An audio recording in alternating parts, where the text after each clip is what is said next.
Welcome, everyone, to another episode of Real Estate Mogul MD. My name is Bob Bosick. I'm a retired executive, and I have the privilege of speaking with medical professionals and high-income earners and investors. We are here today to share the real-world journeys along with the to-dos and the not-to-dos. And it's my pleasure to have the wisdom and the experience of a very experienced plastic surgeon, Mr. James Clarkson from Michigan, East Lansing. And it's just a pleasure to have you here to share some of your thoughts and experiences. Welcome. Thank you. Yes. Hi. The way I usually start is I'd like to talk to you just a little bit about your medical journey. You know, where did you go to medical school, your residency, et cetera? Yeah, so I trained at the Royal London Hospital in Whitechapel. So the first 12 years of my life was spent actually in the British National Health Service. You may find it unbelievable, but that was all in training positions.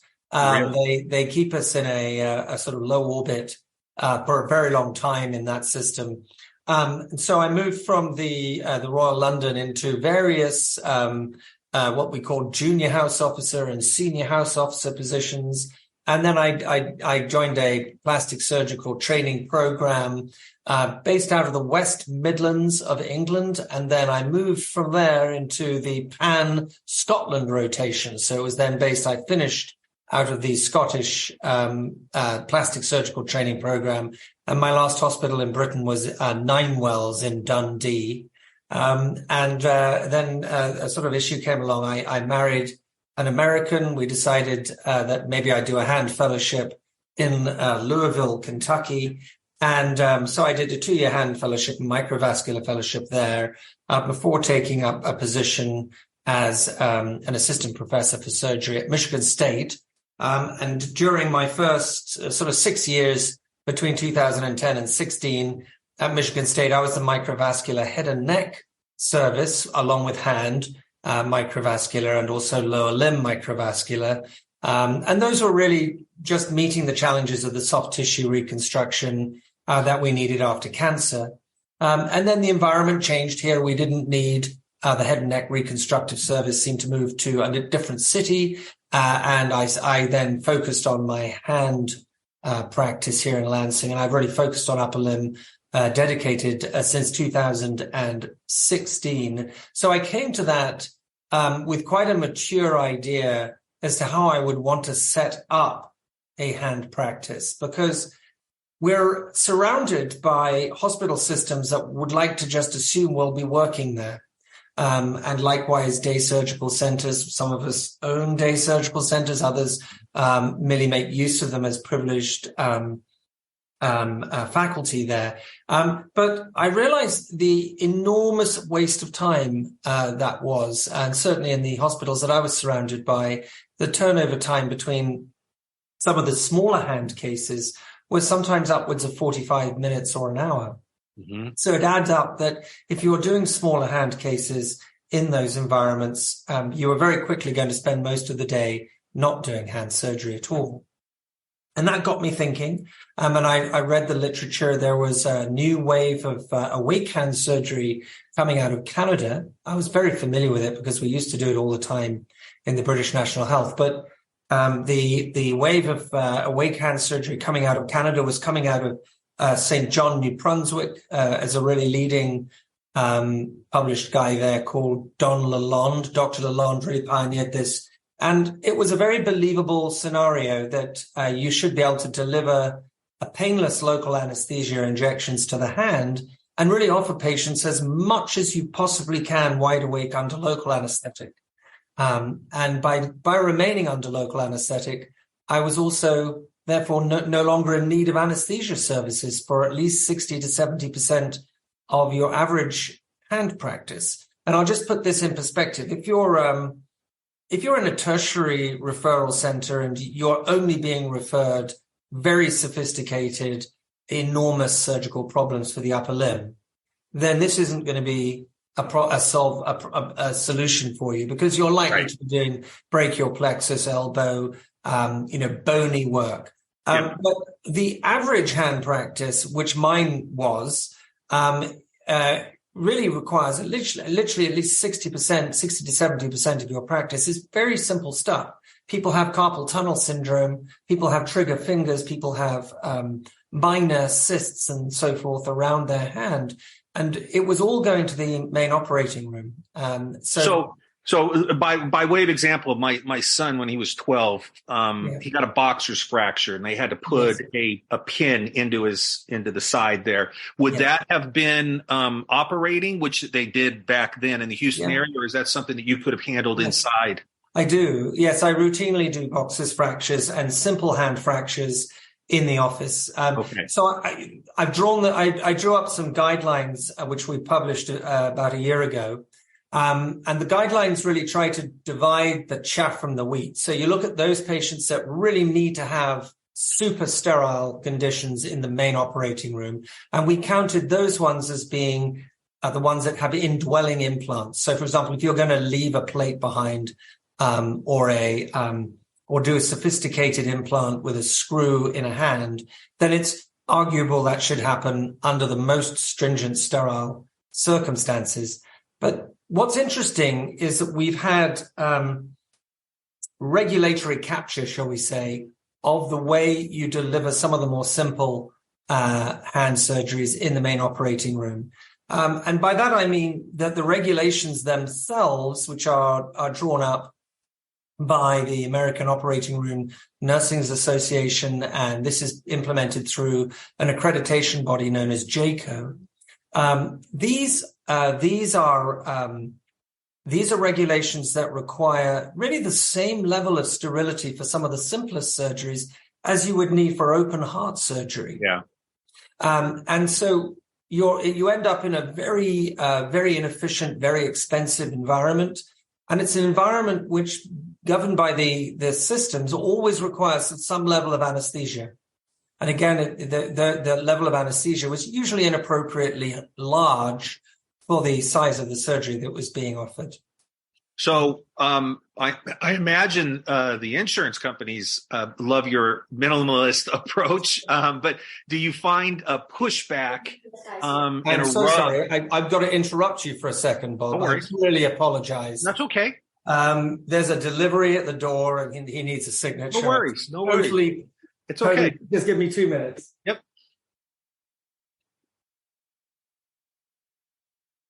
No worries. So would someone like me back in the day when you were doing neck as well, would you have done a turkey neck like mine? Would you have done that in the office, or would you have had to go into a room? Well, good question. So as a plastic surgeon, I'm going to say I actually don't do facial aesthetic work. That's not one of my not cosmetics. But plenty of people do them in the office. Do they? Yeah. So in fact, it's quite interesting. If you look at the Don Lalonde, he's a plastic surgeon and a hand surgeon. Mm-hmm. And he was very familiar with the issues of office-based surgery. And plastic surgery has always had 1 foot in the office and 1 foot in the main hospital. So it's not surprising that it's a plastic surgeon who's trying to break free from the constraints of the hospital bureaucratic system and regulatory system. With hands, though, I think there's a genuine justice issue as well. I do feel a little concerned that the patients are not really given the choice. They're just told this is where the surgery is going to take place. Right. And this is what's going to be needed. And before they know it, they're asleep. Yeah. And there are some genuine concerns around the outcomes from anesthesia. And it's not to say anesthesia is dangerous when you need it. It's safe. Right. It's as safe as it can be.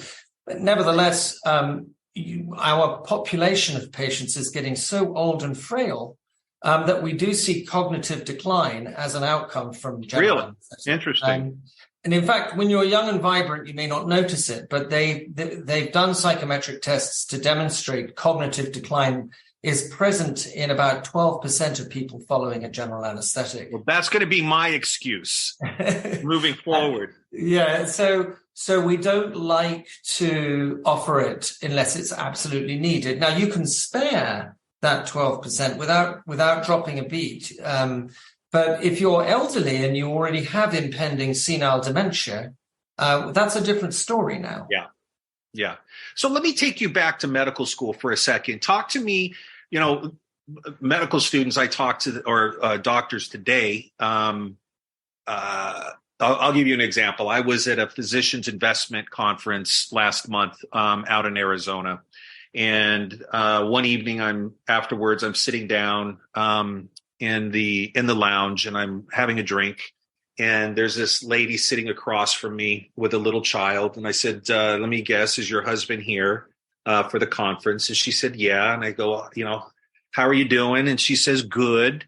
We're just trying to get, we're just out of medical school and we live in Atlanta. And I said, oh boy, I said, so just out of medical school, you got all of that student debt, huh? And she goes, yeah. She goes, we make about 60 grand. And we live in an apartment and I've got this baby and that's what our life looks like for at least 6 years or so. Right. And I've got $250,000 in debt. Are people that go to medical school in England faced with the same obstacle to overcome? Go ahead. Yeah, no, they're not. So I'm slightly older than obviously the current group. So I'm 52. Sure.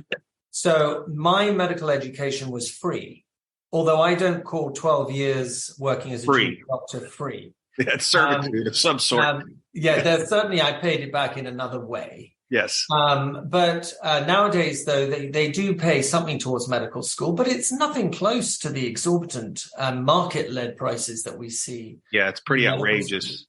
Of course, there are medical schools in my area at the University of Michigan who are beginning to offer free medical education. Interesting. So there is an initiative out there to try to address it. But I mean, free for I think they have to qualify to get it for free.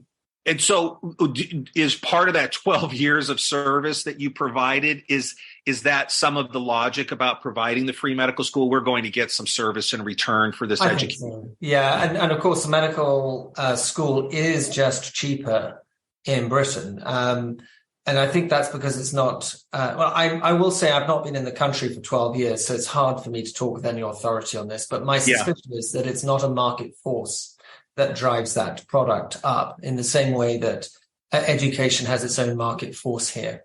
How about patient care? What do you see as the difference there with patient care versus here in the United States? So that's a huge question, isn't it? So firstly, I don't think there's a lot of difference in the emergency room. Let's be clear about this. I see patients on the floor of my emergency room like it's the Blitz. It's gotten worse since the COVID, but it was always a point of entry that was really not much better, or in fact, it was almost the same as my experiences in Britain. The difference begins to show when you get admitted. So my father was recently admitted, as he gets admitted quite often, he's in his 80s. So he's admitted into a mixed bed ward with men and women together, with just nothing but a curtain around each bed. And I think they have up 6 to 12 people in that ward. Okay. Now that's not something that's even conceivable here. Right. So there are cultural differences in that. You can definitely say that we're not trying to treat patients in the British National Health. What we're doing is we're responding to a medical need, but we're not looking for treatments.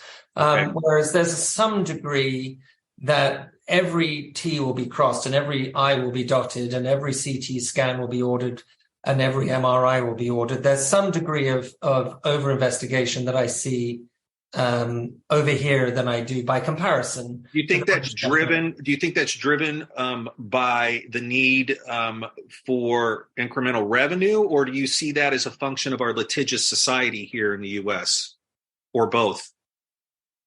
So I'm surrounded by wood, so I will touch wood. I've never been sued, and therefore my fear of suit is not very high. And I'm a bit more prone to thinking that it's culture as much as anything else. We're trained here in order to do all of these things, and it's primarily driven by fear of litigation. Okay. But I think the system, which is the system that we work in, is deriving enormous profit from that. Absolutely. Behavior. I see more and more the hospitalist, physician, and that driving by the corporate world at the hospital taking over, and that's why I asked the question. As an old executive, it comes. So I think at an individual level, we may feel concerned that we didn't order a test that might leave us open to legal suit. But I'm absolutely not at all surprised to see it happening in a for-profit medical environment. And this is the slightly confusing element of the way hospitals are called not-for-profit. But they are providing care for anybody who shows up at the emergency room. And there'll be, they cannot turn these patients away according to the EMTALA laws, but they are permitted to make as much money as they can on those who can pay. Early in my career, I worked for a non-profit, and it's always funny how people don't understand how focused on profit a nonprofit is, or making money, right? Making sure we could spend it by the end of the year or whatever, or account for every dollar. But boy, they sure are focused on generating revenue. Correct. And so that does drive behavior, which brings us back to the subject which was worrying me when I was setting up my hand practice, which was, how can I try to avoid this consumptive behavior that I'm being faced with? Why are people being put to sleep to have a carpal tunnel release? Right. And really, that's what divorced me from the main hospital operating room, because once I no longer tried to take my case to the hospital, I no longer had to deal with this question of why aren't I using anesthesia? Right. And in many hospital systems, mine included, but obviously it's not universal, many hospital systems will expect you to be making use of the CRNA, the anesthesia nurse. And there's really no way to take the patient into the operating room without. Yeah. That's amazing that you were able to slow down and pause and be thoughtful and reflective of that, because I'm certain there are hundreds, if not thousands, of doctors that at some point have pondered, why are we really doing A, B, or C here at the hospital? This seems like a bit of overkill. But, they just get caught up in their day, and it's a thought, and it goes and it comes and it wanes. And but that you really, it stuck with you, and that you did something with it is quite remarkable and changed your approach. It's probably untreated opposition and defiance. You got a little bit of that in you, do you? Oh, probably. But nevertheless, I was still faced with patient culture, right? So you can get the patient out of the hospital, but you still have to deal with patients expecting certain things, and that was one of the puzzles that I had to answer when I started offering them awake surgery. Don Lalonde offered his patients in St. John, New Brunswick, awake surgery, and they were quite happy to do it. When I offered my patients in England awake surgery, they were quite happy to do it. When I offered my patients in Michigan awake surgery, about a third of them were sort of looking at me like, what's he saying? What did he say? And I sort of said, I had to explain, look, you could go to the hospital where they'll lay you out on a stretcher and you'll be pushed around and you'll have nothing to eat. And you'll have lots of needles in your arm. Or you could choose to have it done in the office. You can bring a cup of coffee, have breakfast. It's a much easier thing. You can drive yourself. That they were still concerned that they might see the operation. Yes, right? That's exactly what I'm thinking, that the biggest obstacle would be going, listen, your hand's going to be on the other side of something that's going to block you from seeing it. Well, the idea of just drawing a veil across the arm is still alarming. It's a bit like putting your hand through a hole in a wall. Yes. I think that there did need to be something culturally to help them. And that's when I was at home one evening in 2016, and that was suddenly the emergence. We became aware as a society that virtual reality was cheap and available. And Oculus had been kicked off in 2012, and Google Cardboard had come out with its little slide-in phone system. And next thing we knew, my Galaxy phone was upgraded, and it came that year. It came with a free head box.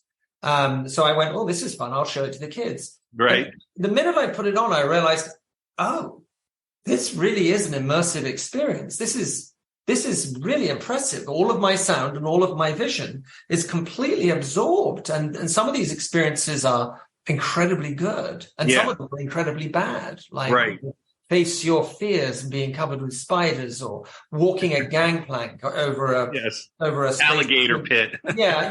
Really bad VR was out there, but there was some really good stuff.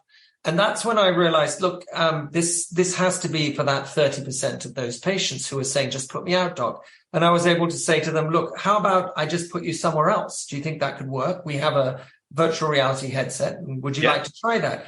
And they all agreed to it. The patients, they weren't really asking for much. Yeah. They weren't saying they'll only be put to sleep using propofol and Versed. Yes. They were saying they just didn't want to be too closely involved with the surgery.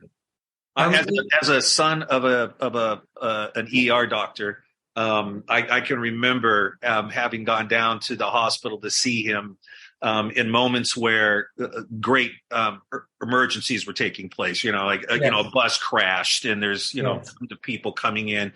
But I also remember just the simple the first time I saw a birth at about 11 years old or 12. Bob went out. I went night for a little bit. Yes. It bothered me. Yeah. So I can understand what some people's thoughts are about that. Let me ask you for what has been in your medical experience the biggest challenge that you have faced, and what have you learned from it? Yes. I think culture has to be that biggest challenge. So talking to large institutions and actually having a conversation with them doesn't seem to be in medical culture anymore. So I can't say it was any better in the British National Health, but perhaps I was very junior at the time. But I suspect it wasn't any better. So the big challenge is that the culture that we're currently in as physicians is that we're trained amongst our peers to try and solve problems. But when those problems stray on the way we implement healthcare, there's no conversation available. Now the conversation is only focused on a new technique, ideally one that brings in more money to the system. Then suddenly the conversation seems to go somewhere. So you might want a new machine that allows you to do your surgery in a more glamorous way, a robotic approach to your surgery, which you were doing perfectly well for decades without a robot, suddenly now with a robot. So those sort of conversations seem to go well, but then the conversations such as, could we do less? Or is it necessary for the emergency room to look like the London Underground in 1943? Those conversations don't seem to exist. And it was necessary for me to have this conversation. It was necessary for me to actually start a company and stop being a doctor for that part of my life that I was a startup. And instead, I go to industry fairs. I have conversations such as this one with you, Bob, where I actually speak to people who I would never normally speak to. Right. And they actually want to know what I'm saying because I'm not speaking to them purely because I'm working in their hospital. Right. I'm actually talking to them because I have something that I'm trying to offer them that they don't know about. I think you're uniquely positioned, and from my perspective, with this approach, and where the American population is transitioning to looking for alternative answers to what has traditionally always been a medical answer with prescriptions and surgery and whatnot. I think people are, by and large, I was thinking about my father when he went to medical school back in the 70s, and I remember he was really in the forefront and not at all bothered by Eastern medicine or chiropractic practices, and actually encouraged me as a young athlete to go to an acupuncturist, to go to a chiropractor, to do those types of things. But it was he was one of 10,000 that thought that way back then. But you see now, I think that this approach will be embraced. Now, I know you'll get a lot of pushback probably from traditionalists here in the United States that for a variety of reasons, money probably being the biggest one, that drives behavior. But I would think that you are in a good sweet spot for the mentality of the American population shifting. Do you agree? Right. I do. I think people and that was what I saw when I saw those patients saying, just put me out, doc. I did not need to offer them a lot. It is only a virtual reality headset. And they abandoned the whole thought of being put under a general anesthetic. Did you experience when you first came here? Did you experience any bias being a medically trained in a foreign country? Well, I mean, it kind of goes with the territory. Does it?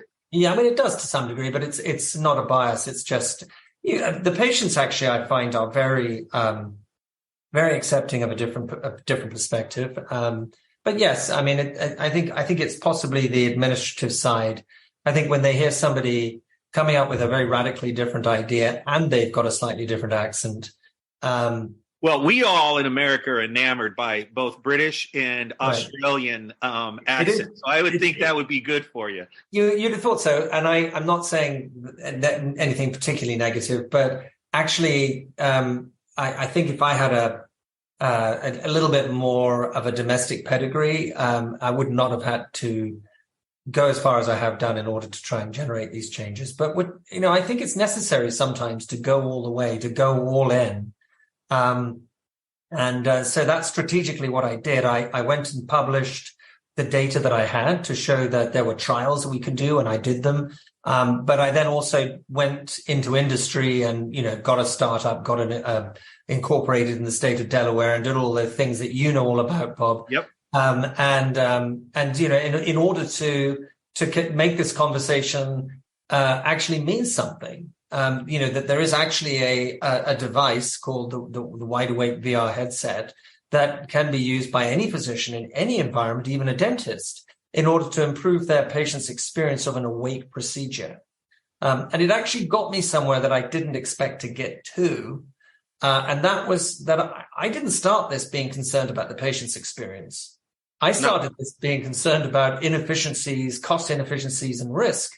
Right. And then I realized, actually, I've opened up something I'd never even thought of. Patients are getting fear of the dentist.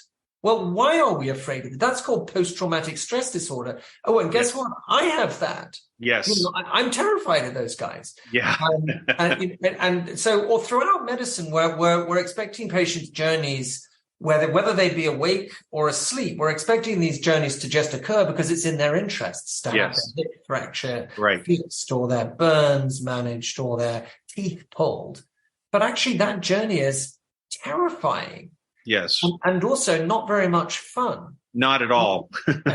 And so I'm trying to, using VR has been a fun thing, because we discovered that they could not only have less anxiety, but that they also started to have fun.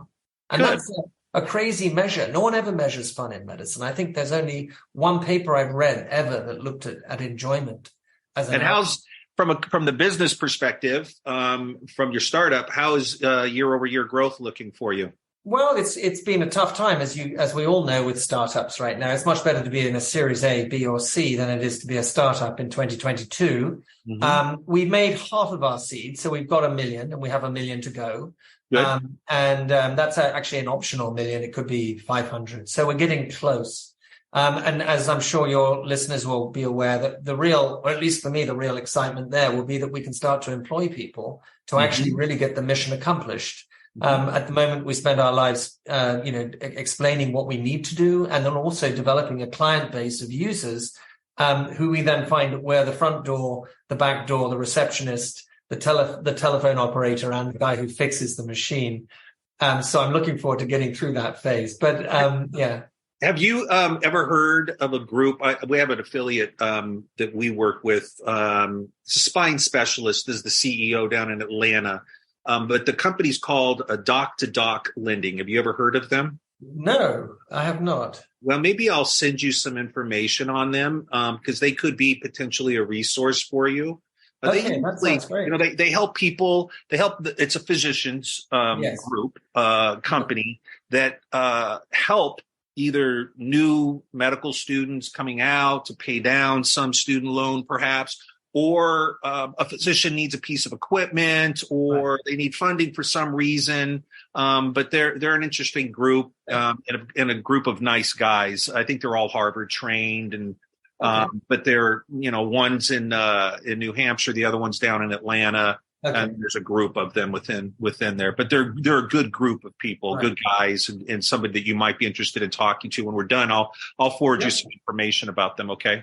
It's interesting that you mentioned spine because one of the groups of physicians that I've had a lot of contact with since we started getting the word out has actually been spine surgeons. Okay. I mean, there's this one leading spine surgeon, Alok Sharan in New York, and he's been doing awake spinal fusion surgery for a few years now. And he really wants to fuse that with fusion being a pun for spines, of course, but he really wants to bring the virtual reality into that. Okay. To that effect, he's been one of our sponsors and investors, and he's going to soon be one of our users. The physician that I'm thinking of, the spine specialist, is Dr. Zwade Marshall is his name, but I'll forward all of that stuff to you. Great. If you could go back in time, what would you tell your 30-year-old self? Yeah, that's a really cool question because, I have been doing that just recently. Yeah. So I'm 52. So what would 22 years ago? So 22 years ago, I still hadn't quite gotten my stuff together to get into a plastic surgery program. Right. So I wouldn't stop myself from doing that, although I would want to tempt myself with one question. What have I already seen that I know is wrong? And because actually nearly everything I'm saying I don't agree with now, I knew already back then. Right. And the first impression is often one of the best impressions that you get. So when you're taught something in medicine and then you go and see it done, if it doesn't gel, don't assume it's you. I know. That is correct. What you're going to go ahead, but I have thoughts on this. Go ahead. Yeah, I mean, don't assume it's you. Don't just get used to it. If it doesn't seem right, it may be wrong. Correct. And that everyone else has gotten used to it. Correct. I say this often. I do mentoring with folks, young business executives, and I'm asked, what something similar to this, right, or along those lines, and I would tell them, when you're a young executive and you're trying to become visible and be made aware to others that can influence your career, when you hear stupid things, you automatically assume, wow, I have a failing here. I'm not grasping this concept. I don't understand it. I'm embarrassed. I feel like I'm probably the only person in the room that doesn't understand this. And over years, I learned and realized, I just told somebody this a couple of weeks ago. No. I'm not stupid. Never have been. Maybe the person has difficulty in communicating, but that's their issue. Or maybe it just doesn't make sense. And be okay asking why, questions and becoming more curious and putting yourself out there to understand things and being less worried about what that's projecting outward. Yeah, in surgical training, we're under such constant 360 scrutiny. Yeah, that is a very perilous. That's a very perilous thing to do. Right. And I think particularly in the system over here as well, it's even more so. But what we had every year, I had a full roundup of everybody's opinion as to what my attitudes were, what my level of understanding was, what my physical performance was, and asking a bunch of questions under those circumstances. That's a hard thing to do. It is, but I'll tell you, when I finally got to a place in my career where I was taking over my first business unit and then becoming a regional with several or a divisional, this change in attitude, once I got my hands on something, right, and had P&L responsibility, was I really did not accept the traditions anymore. We were going to become more efficient. We were going to look at everything, think about everything, turn everything upside down. And with that came great success and rapid. And I mean like skyrocket rapid, right? Because you stand out for doing what's obviously the right thing, but people are stuck in their ways to doing things and not wanting to rock the boat. They don't. So that comment really resonates with me is all I wanted to say. But Bob, you had to wait until you had the independence to do it.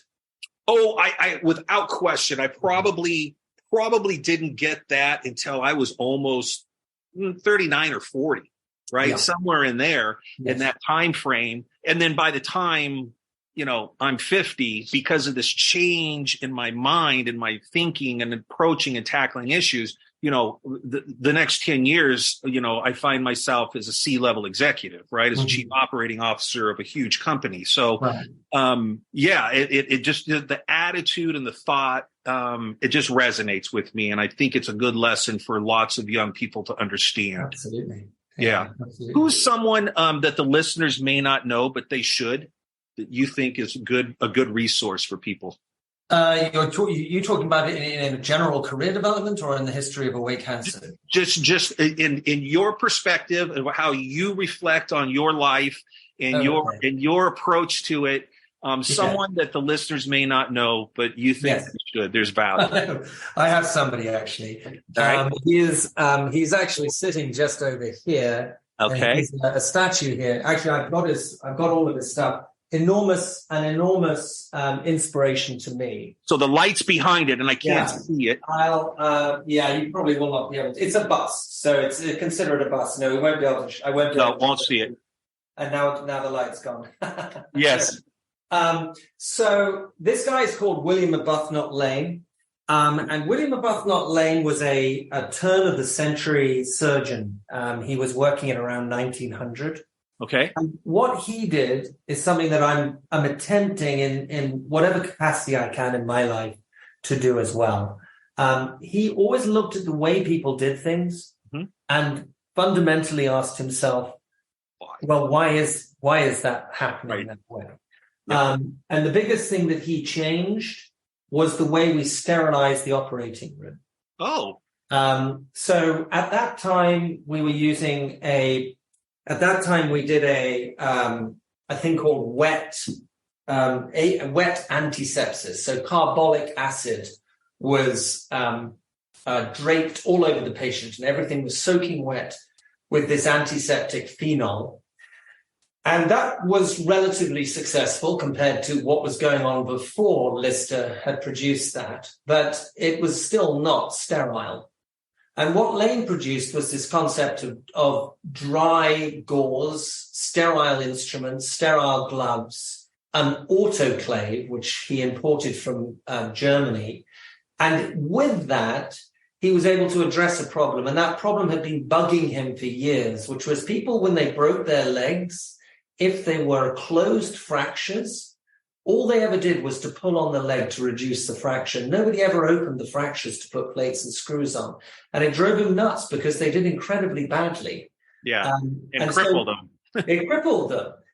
So he turned around and he invented the concept of plates and screws, and he invented the concept of sterile technique right there overnight.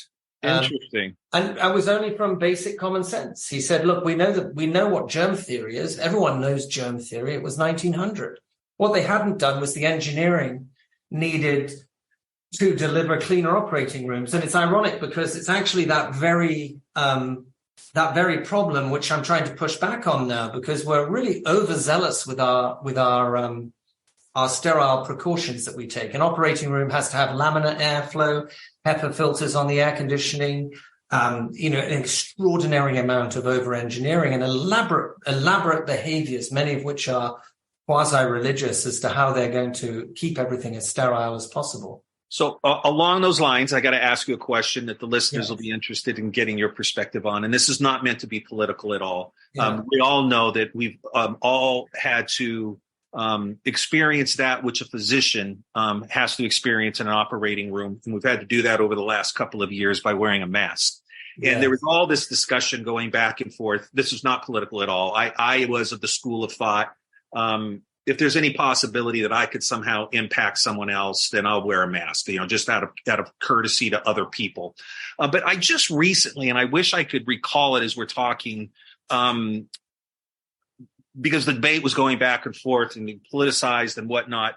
But I saw something that came out from a respected study that is generally renowned as physicians' accepted research. And they essentially said that the impact of the masks, one way or the other, probably effectively had zero impact on the transmitting of it.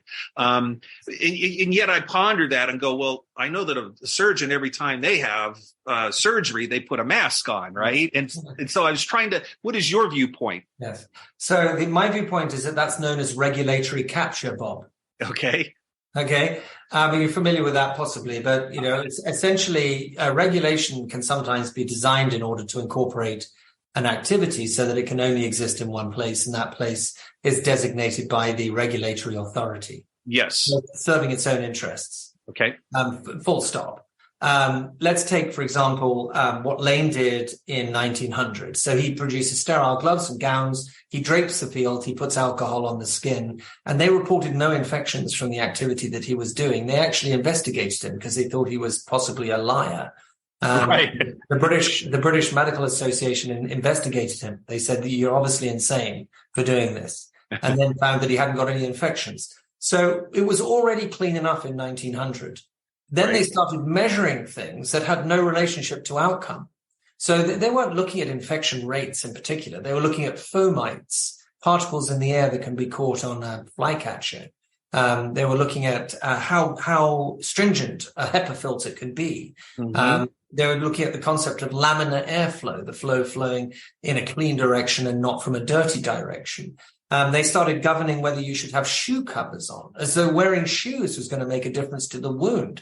I mean, we talk about putting your foot in your mouth. Your little booties that you walk in with, yeah. Right. But talk about putting your foot in your mouth. I can't imagine putting my foot in my patient's wound. No. So none of this had any real strong evidence. There was no evidence to link these events from infectious outcome. But there is good theoretical basis for being concerned that you might seed a wound with infection. And there are certain surgeries that I think really do need that level of stringent care. One of them is a total hip and total knee arthroplasty. These are large surface area implants, and it takes almost nothing to contaminate them. Gotcha. And once contaminated, it's a disaster. An area closer to my heart is the female breast reconstructive work that happens at very high volumes. And again, infections of the breast implants that we're using are very high. In fact, it's up to 20% in some case series. So we really want to cut down on any inoculation on the surface areas of these large implants. But if it's just your soft tissue that you're doing surgery on, very often that soft tissue is already intrinsically dirty. For example, an infected wound or your bowel. Yes. These are things where suddenly you have to ask yourself, what was the need for all of that laminar airflow management? Yeah. So does my mask help not I use somebody? I don't believe it makes a lot of difference. It makes common sense. You spit when you talk. Yeah. So if you're a big talker, it would make sense to keep a mask over your mouth. Right. But operating in silence, it doesn't. Okay. But have they related the outcomes of carpal tunnel releases to lack of mask use and relating that to an increased infection rate? Absolutely not. In fact, when I compared my carpal tunnel releases done in my office, and I do wear a mask in my office, mostly because of the COVID pandemic, I think, but also I do wear a mask usually, that my infection rate was actually lower in the office than it was when we did them in the operating room. Because the big elephant in the room is that operating room, no matter how clean it gets, is a very high volume environment. It takes a lot of patients. A lot of people and patients coming in and out. Yeah, it's not, no matter how clean you get it, it's never going to be, it's a bit like Macbeth, the out damn spot. And you'll never get it clean enough. So as we wrap up, I appreciate you sharing that with me. It was something I was curious about. Tell us a little bit, just, as we wrap up here for the listeners, the name of your startup.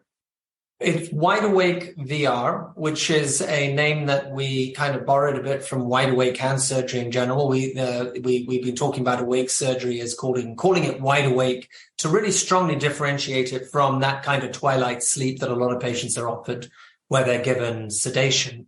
And so we called it Wide Awake VR, and that's really what we're trying to do. We're trying to keep people wide awake and engaged.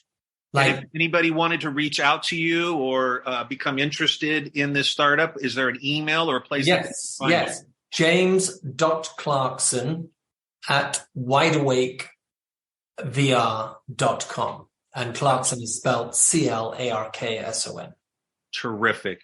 Well, I promised you that I would only take 30 minutes of your time, yet you are fascinating. And here I am 50 minutes beyond when we started, and I could talk for another hour with you. It's been terrific.